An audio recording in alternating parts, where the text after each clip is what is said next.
ये सुख करनी ये दुख करनी ये सुख करनी ये दुख करनी श्री मधुसूदन की आरती आपकी आपसे है आरती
स्वस्ति श्री गणेशाय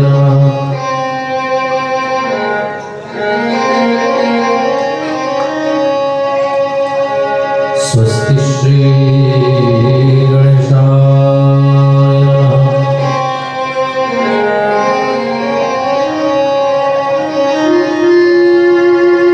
वक्रतुंड महाकाय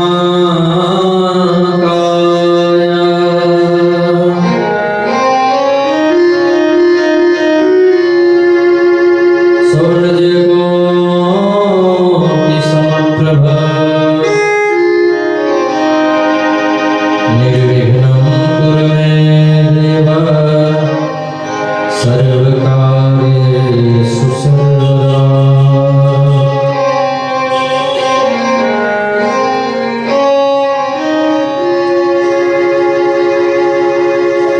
सर्वमंगलमांगल्ये शिवे सर्वार्थ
श्री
बोलिए कृष्ण कन्हैया लाल की जय। भागवत भगवान की जय। राधा रानी सरकार की जय। परम मंगलमय परमेश्वर अकारण करुणा और डाले भक्त वांछा कल्पतरु तड़ोदित विनंती पीतांबरधारी श्री बालकृष्ण लाल की वांगमयी प्रतिमूर्ति श्रीमद् भागवत महापुराण। प्यारे प्रभु प्रेमियों, भगवती माताएं बहनें, आज हम सभी लोग तृतीय दिवस के सायंकालीन वेला में श्रीमद् भागवत कथा रस सुधा पान करने के लिए इस कथा पंडाल में समित रूप से एकत्रित हैं। आइए नित्य की भांति आज भी हम सभी लोग मन और वाणी को पवित्र करने के लिए हरि नाम संकीर्तन बड़े ही भाव से प्रेम से हम लोग करें। सभी लोग मिलकर के हमारे साथ गाएंगे।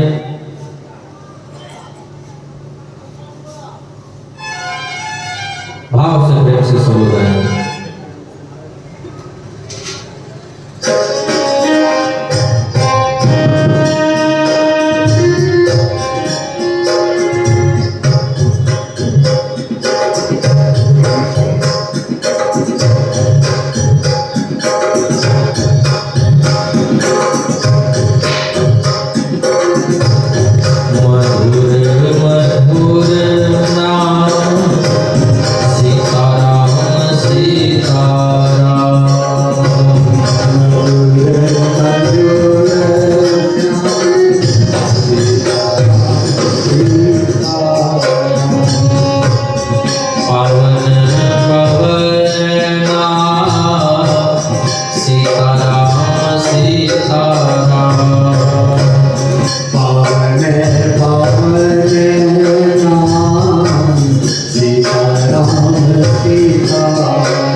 मधुर मधुर नाम सीताराम सीताराम सीताराम सीताराम राधे श्याम राधे श्याम सीताराम सीताराम राधे श्याम राधे श्याम सीताराम सीताराम राधे श्याम राधे श्याम सीताराम सीताराम राधे श्याम राधे श्याम पावन पावन नाम सीताराम सीताराम पावन पावन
राजा परीक्षित को 7 ही दिन में मरने का श्राप लग गया।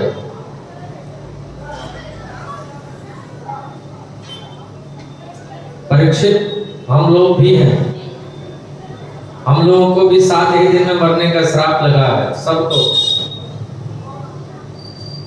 8 दिन होते नहीं है, 7 ही दिन होते हैं। रवि, सोम, मंगल, बुध, बृहस्पति, शुक्र और शनि। 7 ही दिन में हम लोग जन्म लेते हैं, 7 ही दिन में मर जाते हैं। जब परीक्षित को 7 दिन में मरने का श्राप लगा,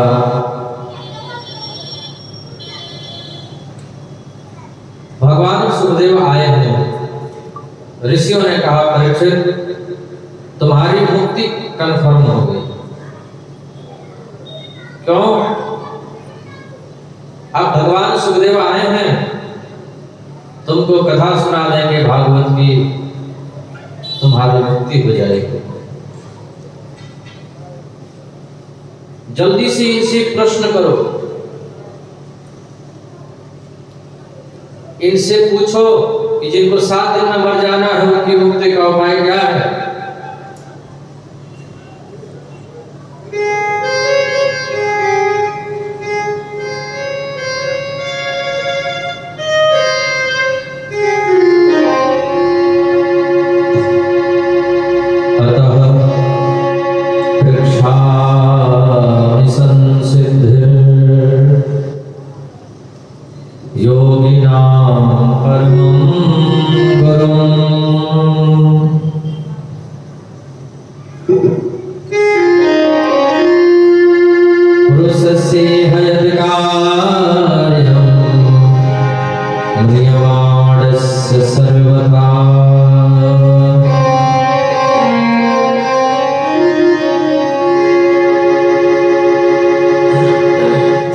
परीक्षित ने कहा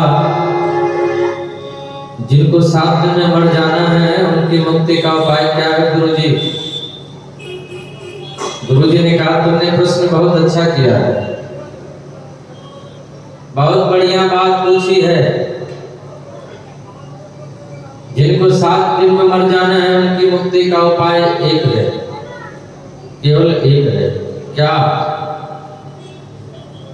कि सब ओर से मन को हटाओ और गोविंद के चरणों में मन को लगाओ। परीक्षित ने कहा गुरुजी सब कुछ हम कर लेते हैं पर मन भगवान में ही नहीं लगा पाते हैं। भगवान को पुष्प चढ़ा देते हैं, माला चढ़ा देते हैं, धूप दीप दिखा देते हैं, फल भी चढ़ा देते हैं, भोग भी लगा देते हैं, लेकिन मन नहीं लगता है। इस मन की गति देखो, यह तो गति है अटपटी, झटपट लखाए न कोई। जब मन की खटपट मिटे तो चटपट दर्शन होए। मन को देखो, एक क्षण में दिल्ली चला जाता है, एक क्षण में लंदन चला जाता है। एक महात्मा जी बैठे मंच पर, कभी सम्मेलन हो रहा था। महात्मा जी ने कहा हमको भी कुछ बोलने का मन है। लोगों ने कहा बाबा क्या बोलेगा, ये तो यही गाएगा नाच दलाल नचावे हरि की मैया, और क्या बोलेगा।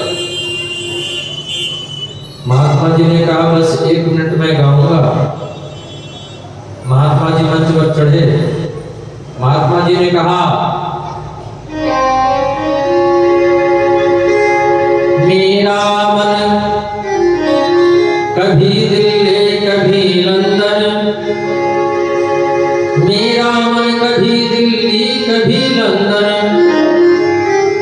मेरा मन कभी दिल्ली कभी लंदन, मेरा मन कभी दिल्ली कभी लंदन, मेरा मन कभी दिल्ली कभी लंदन। लोगों ने कहा अरे आगे भी तो गाओ, मेरा मन कभी दिल्ली कभी लंदन। क्या गा रहे हो? ना कोई राग है, ना कोई लय है, ना कोई ताल है।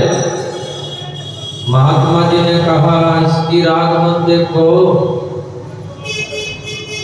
ताल मत देखो, मन की रफ्तार देखो।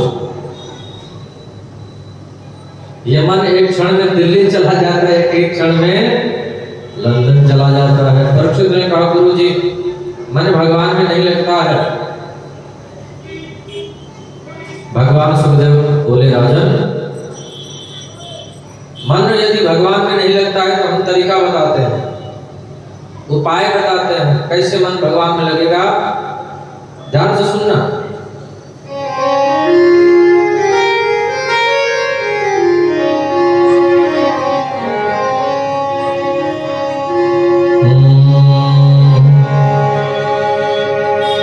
जितासनो जित श्वासो जित संगो जितेन्द्रियः स्थूले भगवतो रूपे मनः संधारयध्या।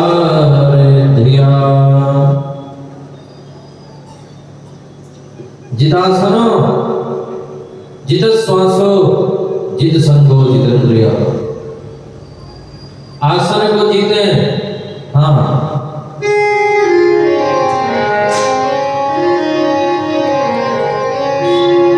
पहली बात, एक आसन में बैठने का अभ्यास करें। दूसरी बात, प्राणायाम के द्वारा श्वास पर विजय प्राप्त करें। तीसरी बात, संग जीतें, अच्छे सज्जन साधु पुरुषों का संग करें।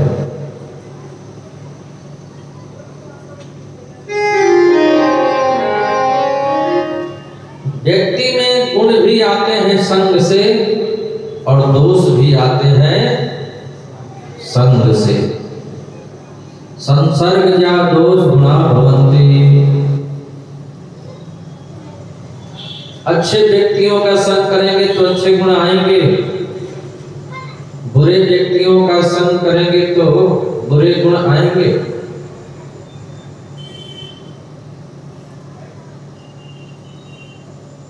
एक सेठ जी विदेश में रहते, इंडिया से भारत से चले गए विदेश में, फिर भारत आए। 4 बजे भोर में घूमने के लिए निकले। घूमते घूमते भीलों की नगरी में पहुंच गए, डाकुओं की नगरी में पहुंच गए। वहां वृक्ष की डाली पर एक तोता बैठा था। तोते ने कहा, मारो, काटो, लूटो, बहुत पैसे वाला आया है। सब लोग इकट्ठा होकर के सेठ जी को लूट लिए। 6 महीने बाद सेठ जी फिर घूमने के लिए निकले। अब की बार दूसरी ओर निकले।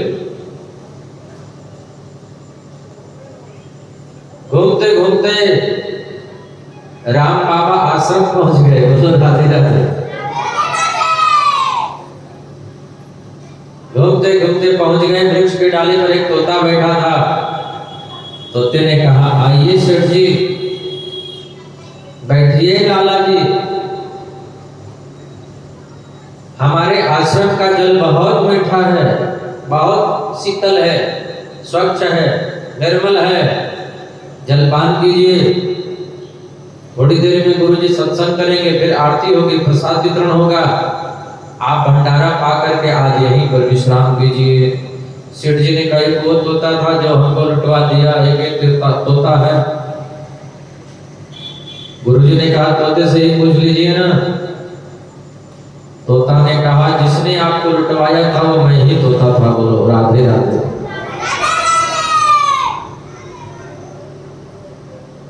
मेरा कुछ नहीं है। उस समय मैं डाकुओं की नगरी में रहता था, तो उनका सीखता था, मारो, काटो, लूटो। अब हम एक दिन उड़ करके संतों के साथ चले आए, संतों के आश्रम में। तो यहाँ पर तो भजन होता है, कीर्तन होता है, सत्संग होता है, भागवत कथाएं होती हैं, राम कथा होती है, आरती होती है, प्रसाद वितरण होता है। इसमें मेरा कुछ नहीं है। जैसा करो संग वैसा चढ़े रंग, ये तो संग का प्रभाव है। तो व्यक्ति में गुण भी आते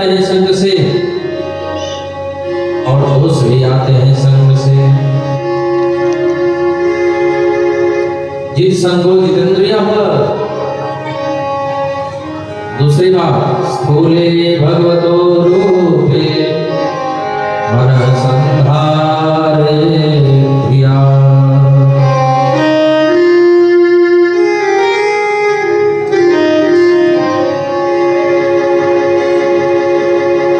इंद्रियों को वश में रखना चाहिए।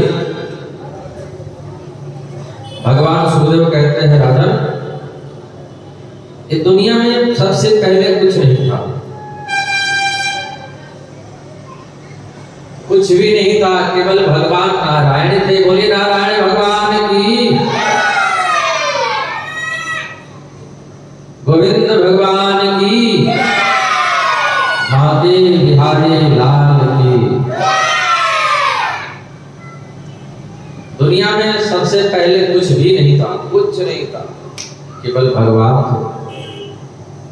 भगवान के नाभि से कमल उत्पन्न हुआ, कमल पर से ब्रह्मा जी प्रकट हो गए। ब्रह्मा जी ने हजारों वर्षों तक तप किया, तब उनको भगवान नारायण का दर्शन। भगवान ने कहा सृष्टि का सृजन करो, ब्रह्मा जी ने कहा अभिमान आ जाएगा, तब भगवान ने ब्रह्मा जी को भागवत सुनाया सबसे पहले। ये भागवत कहाँ से आया? बोले ब्रह्मा जी को सबसे पहले भगवान ने सुनाया, वही ये भागवत है। चतुश्लोकी भागवत, 4 श्लोकों की भागवत।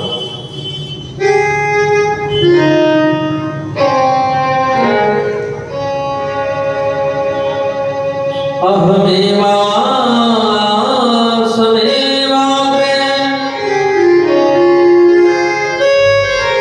नान्यत् यत् सत् सत् परं पश्चादहं यदेतच्च यो विशिष्येत सुष्म्यहम्।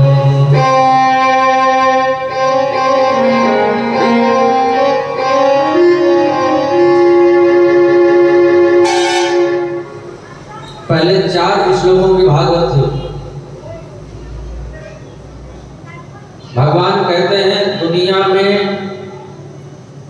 केवल मैं हूं। ये दुनिया नहीं थी तो भी मैं था, ये सारी दुनिया है तो भी केवल मैं ही हूं, और ये दुनिया नहीं रहेगी तो भी केवल मैं ही बचूंगा। बोलो राधे राधे।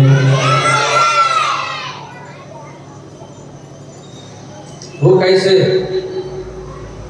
सोना है, हमने आपको 1 किलो सोना दिया, आपने उस सोने से गहने बनाए, फिर एक दिन सब गहनों को मिला के धनकुटे से कूट दिया, तो बनने से पहले क्या था? वो सोना। बनने के बाद सोना, और सबको मिला के एक में कूट दिया तो क्या बच गया? सोना। नाम अलग अलग पड़ गए पर है वो सोना। उसी प्रकार ये दुनिया में जितने कुछ दिखाई दे रहे हैं सब अलग अलग दिखाई दे रहे हैं, पर है वो परमात्मा है। भगवान ही अनेकों रूपों में।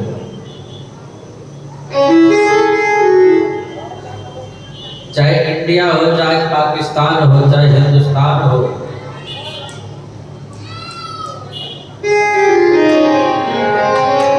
भगवान ही अनेकों रूपों में बने हैं।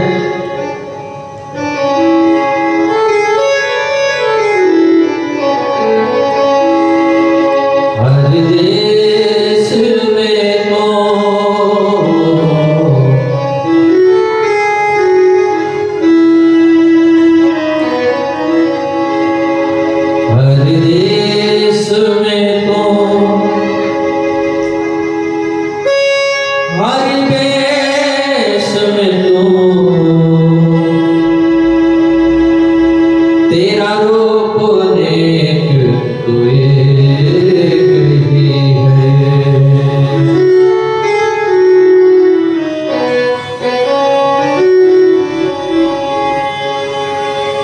पानी एक ही है। गंगा जी में से निकलता है तो गंगा जी का पानी हो जाता है। स्वर्ण रेखा से लेते हैं तो स्वर्ण रेखा का जल हो जाता है, पर जल में कोई भेद नहीं है। नाम अलग अलग पड़ जाता है। उसी प्रकार भगवान में कोई भेद नहीं है, कोई अंतर नहीं है। बोलो राधे राधे।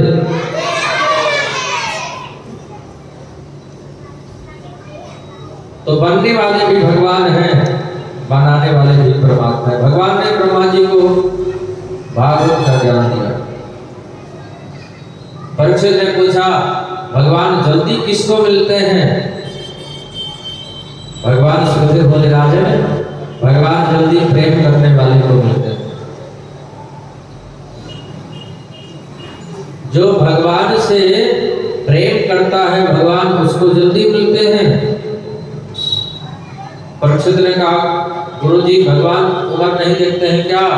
भगवान सुखदेव बोले, बिल्कुल उम्र नहीं देखते, कभी भी मिल सकते हैं।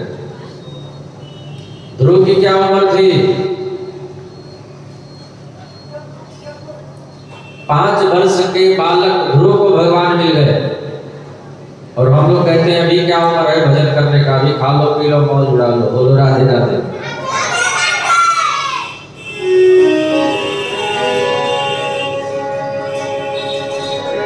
ध्रुव सगलानी जपो हरि नाम,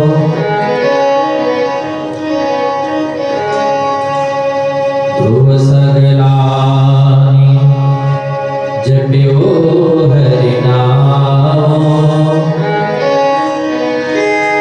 पावायत अनुपम भाव।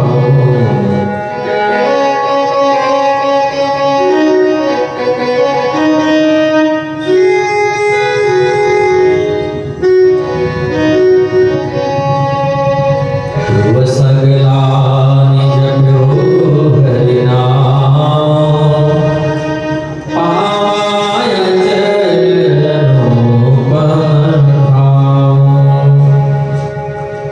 भगवान उम्र नहीं देखते हैं, भगवान जाति भी नहीं देखते हैं। भगवान जाति बिरादरी नहीं देखते हैं। जाति न पूछिए साधु की, पूछ लीजिए ज्ञान। मोल करो तलवार की, पड़ी रहने दो म्यान। जाति पाति कुल धर्म बढ़ाई, धन बल परिजन गुण चतुराई। केवट की क्या जाति थी, शबरी की क्या जाति थी? भगवान शबरी को मिले, केवट को मिले। स्वयं केवट के दर पर जाकर के चरणोदक लुटाते हैं।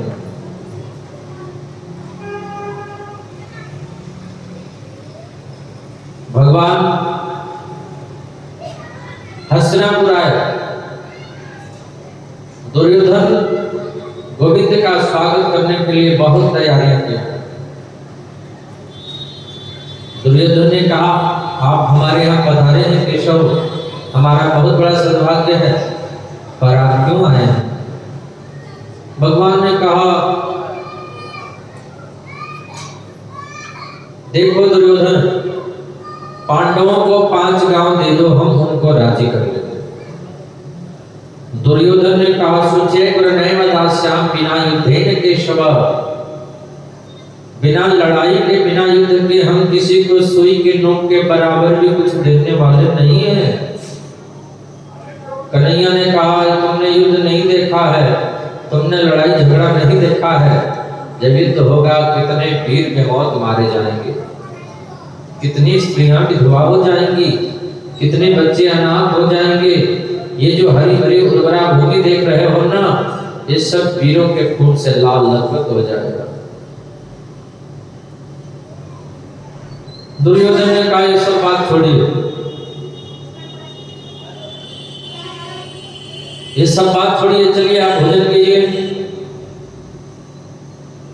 मेरी मैया आपके लिए सुंदर भोग पदार्थ बनाई है। कन्हैया ने कहा, आज तो निमंत्रण है, दुर्योधन ने कहा कहाँ आपको निमंत्रण मिल गया? बोले विदुर के यहाँ आज निमंत्रण है। विदुर जी उठ करके भाग गए। देवी घर में चौका लगाओ, घर में दीपक सजाओ, दोने पत्तल सजाओ, मंगल गाओ। क्यों? कन्हैया आने वाले हैं। विदुर जी बोल करके सीधे बाजार चले गए।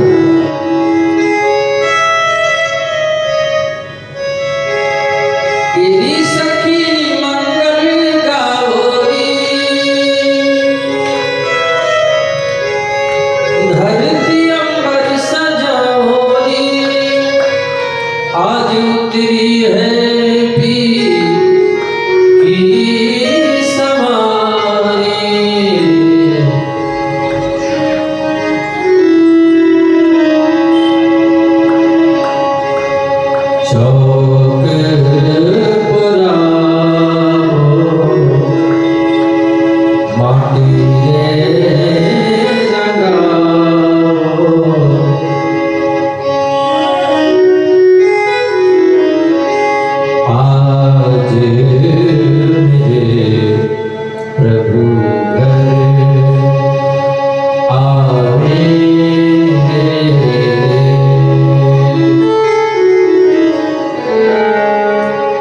कन्हैया विदुरानी के घर आकर के दरवाजा खटखटा रहे हैं। विदुरानी स्नान कर रही थी। काकी दरवाजा खोलो। हे भगवान मेरे कन्हैया आ गए। विदुरानी दौड़ करके आए, दरवाजा खोल करके ले जाकर के कन्हैया को बैठा रही हैं। यहाँ बैठिए। अच्छा ये जगह ठीक नहीं, यहाँ बैठिए। ये भी ठीक नहीं, यहाँ बैठिए। ये भी ठीक नहीं, यहाँ बैठिए। पूरे आंगन में नचा रही है। एक जगह अच्छा दिखाई दिया तो पाटा भी बिछाया तो उल्टा। कन्हैया ने तो देखा ही नहीं कि उल्टा है कि सीधा। बोलो राधे राधे। हाँ, गोविंद ने तो देखा ही नहीं कि उल्टा है कि सीधा। पाटा पर बैठ गए, पेट पर हाथ घुमा रहे हैं। काकी जी आज तो बड़ी जोरों की भूख लगी है। बोलो राधे राधे। आज तो बहुत जोरों की भूख लगी है। विदुरानी बोली हे भगवान। अच्छा भी बैठिए, मैं केला लेकर के आती हूँ। कदली के बन से केला लेकर के आए और दोना पत्तल भी बिछाया तो उल्टा। कन्हैया ने देखा ही नहीं कि उल्टा है कि सीधा। केला केला बाहर फेंक रही है, केले के छिलके कन्हैया को खिला रही है। केला बाहर, केले के छिलके कन्हैया को। केला केला बाहर, केले के छिलके कन्हैया को। बोलो राधे राधे।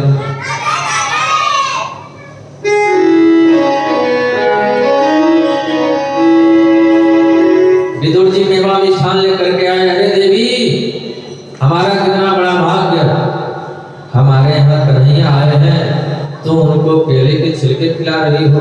ओहो, तुम्हें इतनी देर से इनको केले के छिलके खिला रही थी। कन्हैया बोले ओहो, तो मैं इतनी देर से केले के छिलके खा रहा था। काकी जी मुझे नहीं मालूम कि मैं क्या खा रहा था। विदुर जी ने कहा ये लड्डू खाओ। कन्हैया बोले जो स्वाद केले के छिलके में है ना, वो स्वाद इस लड्डू में नहीं है। क्यों? आप लड्डू खिला करके औपचारिकता निभा रहे हो और हमारी काकी जी तो बड़े भाव से प्रेम से खिला रही थी, क्योंकि सबसे ऊंची प्रेम सगाई है।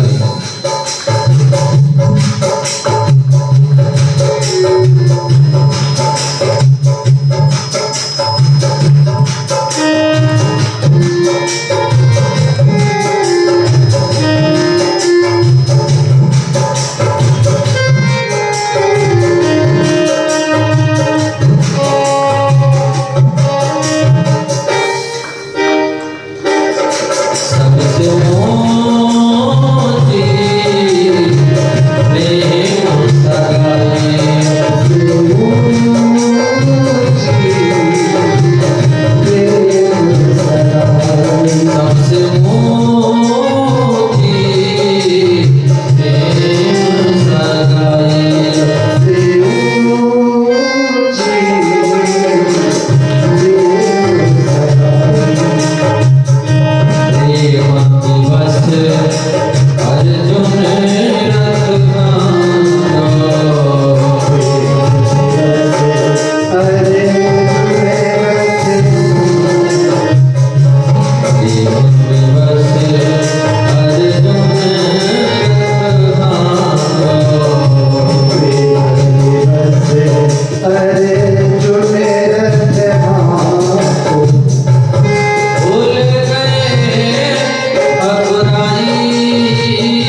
बड़ी वृंदावन लगी वृंदावन गोपियाँ नाच नचाई हो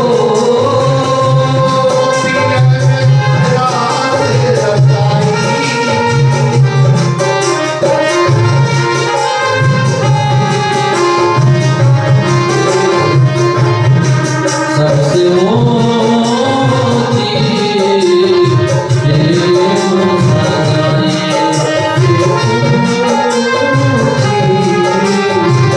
प्रेम सगाई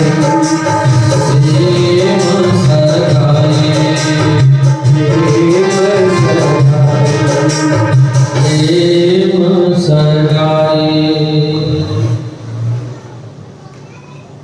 बोलिए बांके बिहारी लाल की। सबसे ऊंची प्रेम सगाई।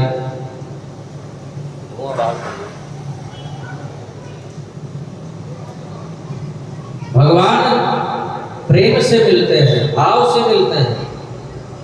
हरि व्यापक सर्वत्र समाना, प्रेम ते प्रकट होई मैं जाना।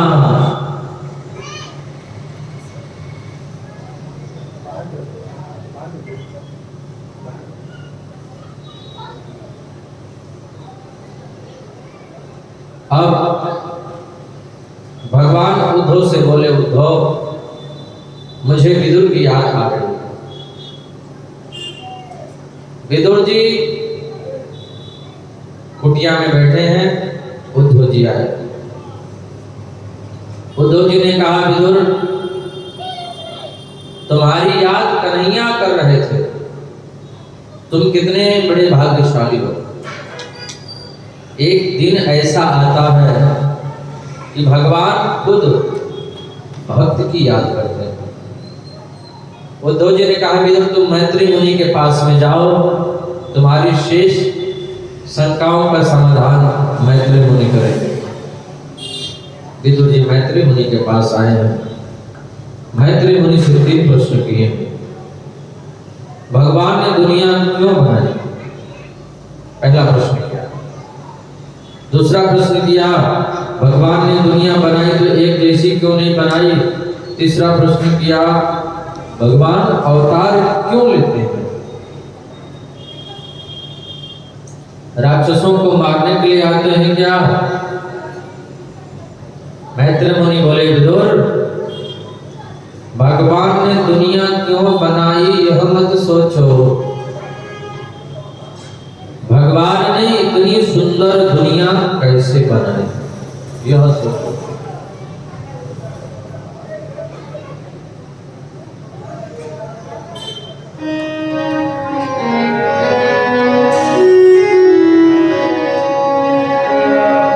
नाम तुम्हारा पाल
भगवान राक्षसों को मारने के लिए नहीं आते हैं, तो भगवान अपने भक्तों को दर्शन देने के लिए आते हैं। और जब दर्शन देने के लिए आते हैं तो सोचते हैं कि हम राक्षसों का भी उद्धार करते चले।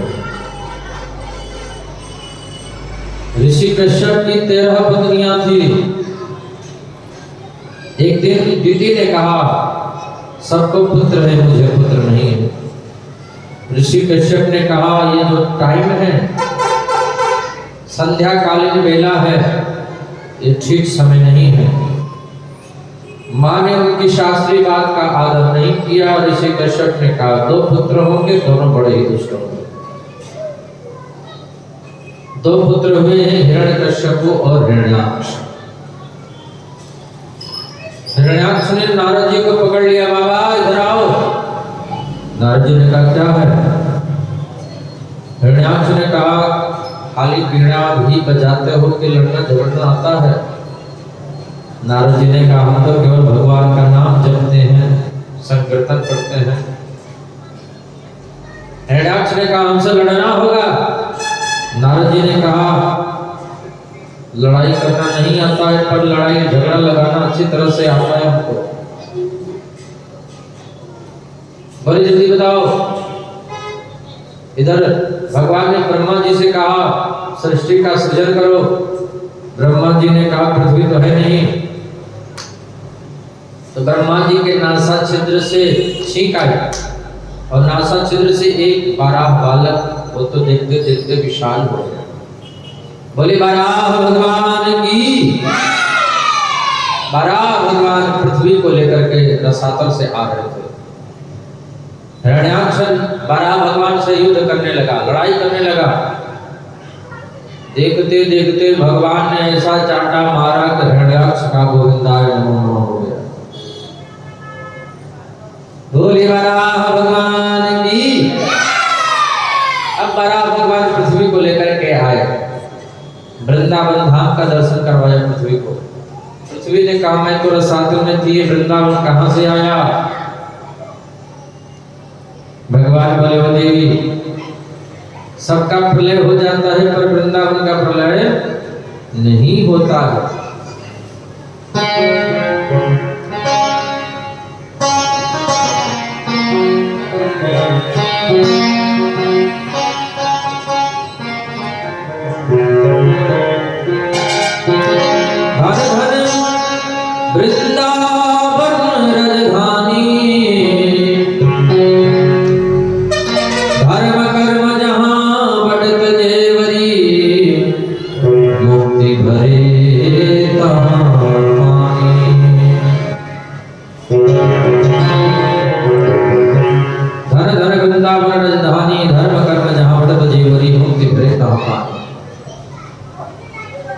वृंदावन धाम अपार रटे जा राधे राधे। बोलो राधे राधे। भगवान ने पृथ्वी को वृंदावन धाम का दर्शन करवाया। वृंदावन की तो बड़ी महिमा है। इधर ब्रह्मा जी के एक और पुत्र हैं जिनका नाम है कर्दम। स्वयंभू मनु की 3 पुत्रियां हैं, आकृति, देवहूति और प्रसूति। 3 पुत्रियां हैं। कौन कौन?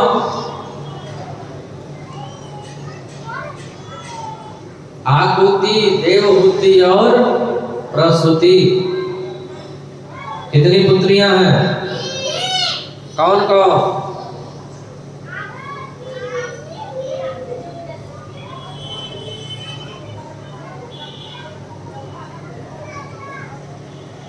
दो बार बताए ना।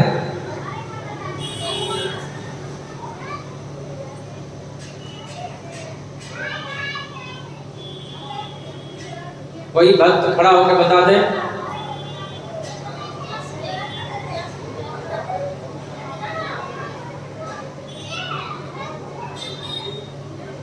आकृति और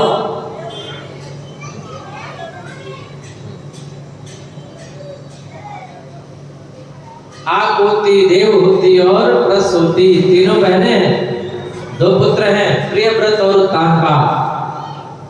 प्रियव्रत और उत्तानपा, ये 2 पुत्र हैं स्वयंभू के।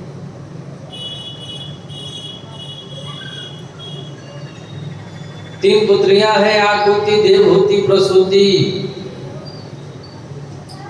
कर्दम ऋषि समाधि में है। भगवान पहुंच गए और कर्दम ऋषि से निवेदन किया कि विवाह कर लो, शादी कर लो। कर्दम ऋषि ने कहा बिना विवाह के ठीक है। भगवान ने कहा मेरी आज्ञा है, मेरी आज्ञा से शादी करना पड़ेगा। कर्दम ऋषि ने कहा प्रभु शादी तो करूंगा पर एक शर्त है। क्या शर्त? यह है आपको मेरे घर बेटा बन करके आना होगा। बोलो राधे राधे। भगवान ने कहा मंजूर है, बेटा बन करके आ जाऊंगा। तब कर्दम ऋषि देवहूति से शादी करके जब लेकर के डोली में चले, पूरा बंगाल पार हो गए, झारखंड पार हो गए, मध्य प्रदेश के जंगलों में गए। जंगल के भीतर एक छोटी सी कुटिया पड़ी। देवहूति ने कहा अभी अपना महल कितना दूर है? कर्दम ऋषि ने कहा देवी यही अपना महल है, ये झोपड़ी। हाँ, देवहूति तो बड़े घर की बेटी थी, राजा की पुत्री थी, महल में रहने वाली देवहूति कर्दम ऋषि से शादी हुई तो जंगल में कुटिया में रहने लगी। जब कर्दम ऋषि समाधि में बैठे तो हजारों वर्षों तक समाधि में लीन हो गए। चेहरे पर झुर्रियां पड़ गई, दीमक लग गए कर्दम ऋषि के। जब कर्दम ऋषि हजारों सालों के बाद नेत्र खोल करके देखा, सामने एक बूढ़ी स्त्री पड़ी। कर्दम ऋषि ने पूछा परिचय, देवी आप कौन? देवहूति ने कहा मेरा नाम देवहूति, शादी करके आपसे आप हमको लेकर के आए और आप पूछ रहे हैं कौन? देवहूति तुम अभी तक यही थी? तुमने बड़ी निष्ठा से सेवा की। आज काल की पत्नी होती तो छोड़ करके मायके चली जाती, इनकी तो आंखें नहीं खुलती हैं, चल करके दूसरी शादी कर लेंगे। बोल राधे राधे।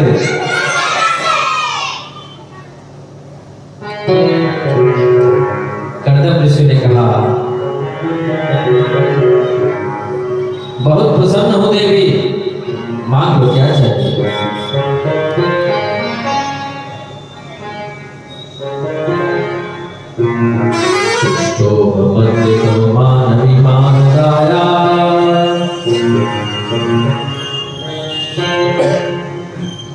शुश्रूषया परमया पर्याच भक्त्या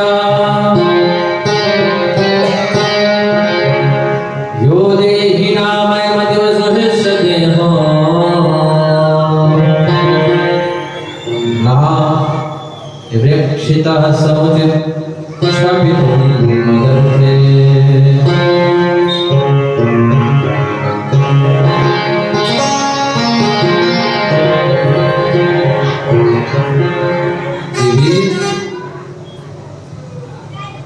हम बहुत प्रसन्न हैं, मांगो क्या चाहिए।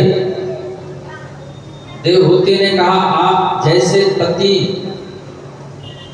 आपके जैसे ऋषि पति जिसको मिले हो वो आपको छोड़ करके और दूसरी वस्तु क्यों मांगे? कर्दम ऋषि ने कहा धन्य हो देवी, तुम महान हो। संकल्प शक्ति से कर्दम ऋषि ने अद्भुत सरोवर का निर्माण कर दिया। दोनों उसमें स्नान किए तो स्वयं नवयुवक और नवयुवतियां बन गए। तपस्या का थोड़ा सा नमूना है। तपस्या से क्या नहीं मिलता है? बोलो राधे राधे। थोड़ा थोड़ा जगह दे दे, बैठने के लिए जगह दे दीजिए थोड़ा थोड़ा। बोली भागवत भगवान की। कामत विमान प्रकट हो गया, कामनाओं के अनुसार चलने वाला विमान प्रकट हो गया। शर्त थी कि एक बेटा जब पैदा हो जाएगा तो हम फिर जंगल में चले जाएंगे। बोलो राधे राधे। एक बेटा तो हुआ नहीं, 9 बेटियां हो गई। बोलो राधे राधे। कर्दम ऋषि ने कहा देवी मैं तो जा रहा हूं। देवहूति बोली 9 बेटियां हो गई, इनकी शादी कौन करेगा? बोलो राधे राधे। देवहूति बोली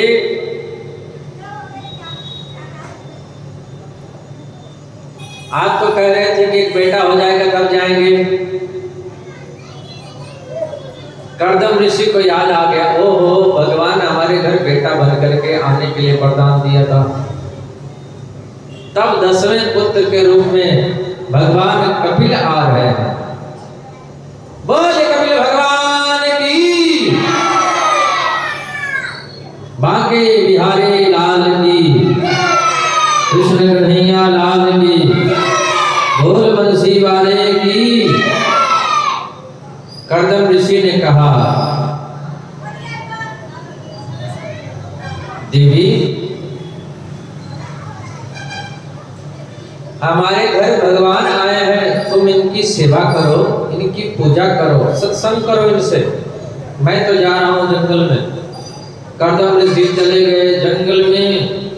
अब देवहूति भगवान को गद्दी पर बैठाती है, आसन पर बैठाती है। भगवान कपिल को चंदन लगाती है, माला पहनाती है।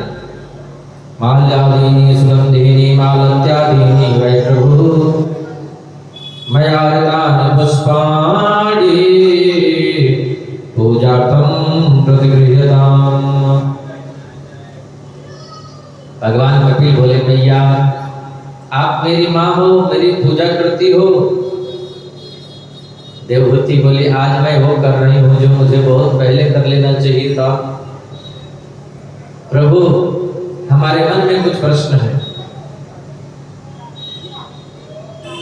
भगवान कपिल बोले भैया बताओ क्या प्रश्न है? देवहूति बोली प्रभु पंच कर्म इंद्रियां, पंच ज्ञान इंद्रियां अपनी अपनी ओर खींचती हैं।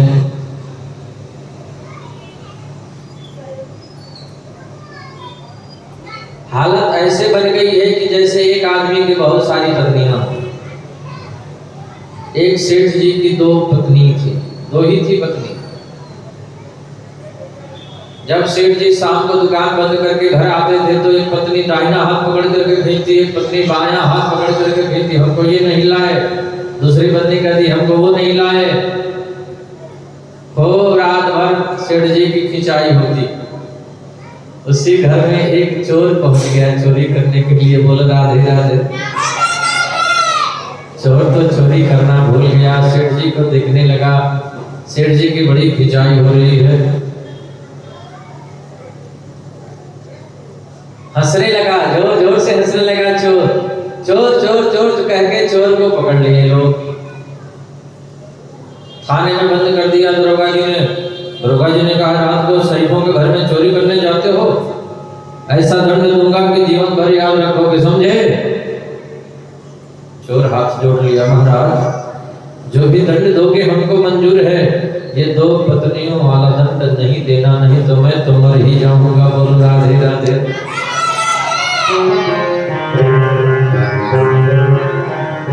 देवहूति कहती है पंच कर्म इंद्रियां, पंच ज्ञान इंद्रियां अपनी अपनी ओर खींचती हैं। हालत जीव की ऐसी बन गई है जैसे किसी आदमी की बहुत सारी पत्नियां हो। प्रभु इंद्रियों को बस में कैसे करें?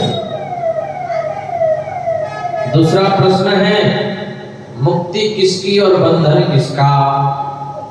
तीसरा प्रश्न है मन को बस में कैसे करें? बोलो राधे राधे। भगवान कबीर बोले मैया इंद्रियों को बस में करने का तरीका हम बताते हैं। आंख कहती है सुंदर दृश्य देखना है तो बांके बिहारी लाल को देखो ना, गोविंद को निहारो, कन्हैया को देखो।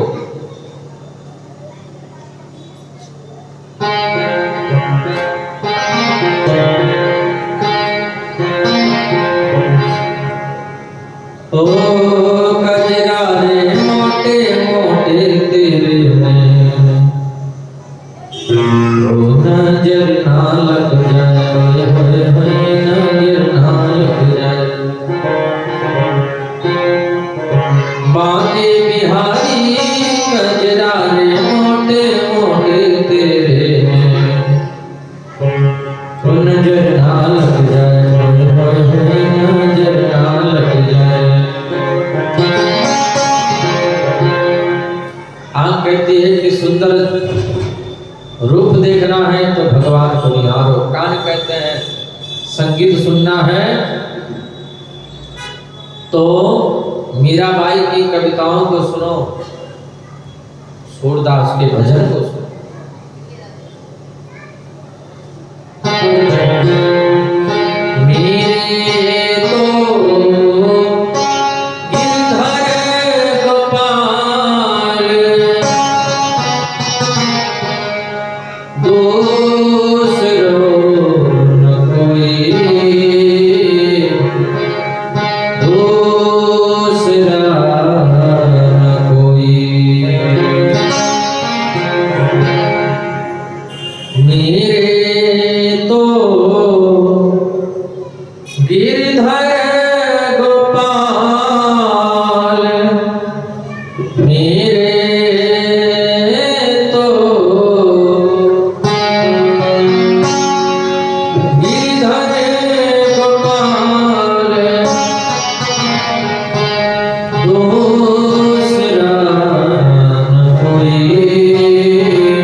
मीराबाई के भजन सुनो।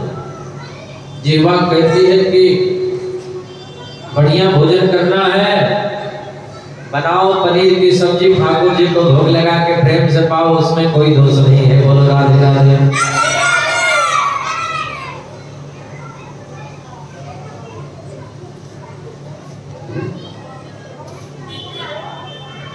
तो इंद्रियों को बस में तो होना ही चाहिए। दूसरा प्रश्न किया मैया कि मुक्ति किसकी और बंधन किसका? आत्मा का बंधन नहीं होता तो आत्मा की मुक्ति कैसे? आत्मा की मुक्ति नहीं होती है, आत्मा तो मुक्त है। शरीर का बंधन, बोले शरीर का भी बंधन नहीं होता। शरीर की 3 गति होती है, ये देह की 3 गति होती है। श्मशान भूमि में जला देंगे तो 2 मुट्ठी राख बन जाएगा।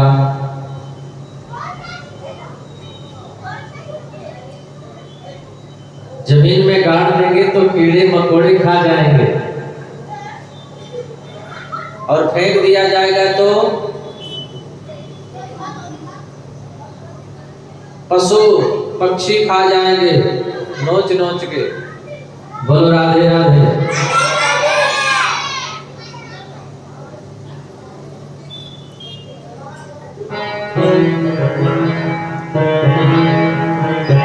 क्या भरोसा इस जिंदगी का,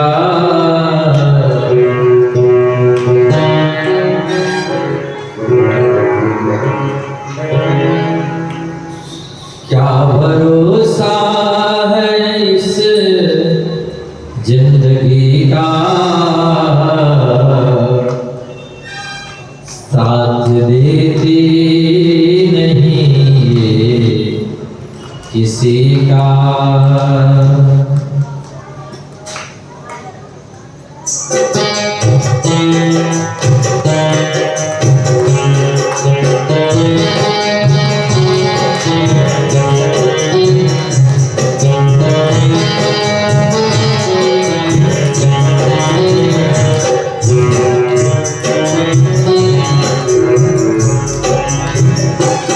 क्या भरोसा है इस जिंदगी का,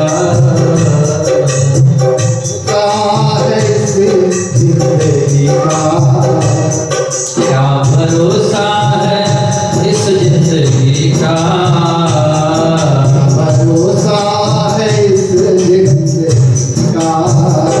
साथ देती ही नहीं किसी का।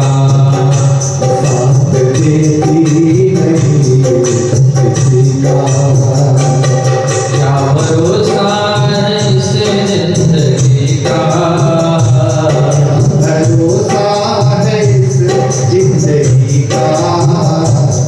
साथ देती नहीं किसी का।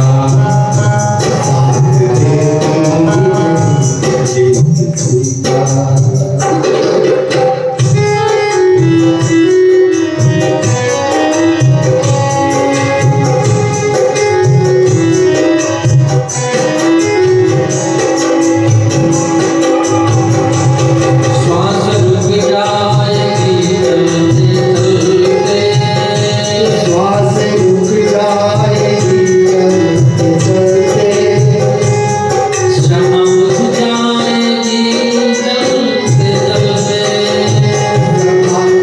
जाएगी चलते चलते, क्षमा बुझ जाएगी चलते चलते, क्षमा बुझ जाएगी चलते चलते, निकल जाएगा, निकल जाएगा आदमी का, साथ देती नहीं किसी का।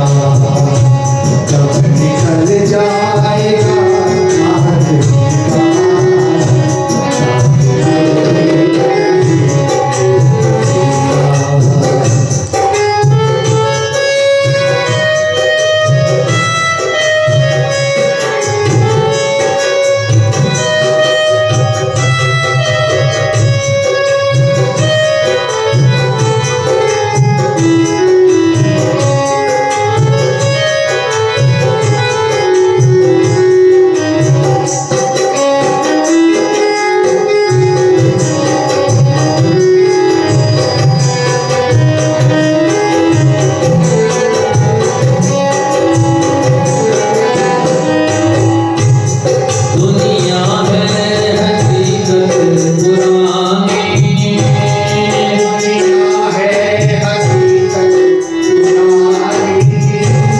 चलते रुकना है इसी की कहानी।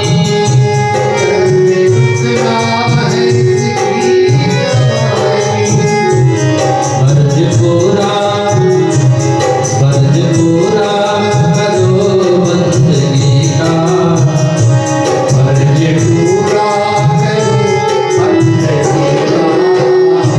साथ देती नहीं किसी का।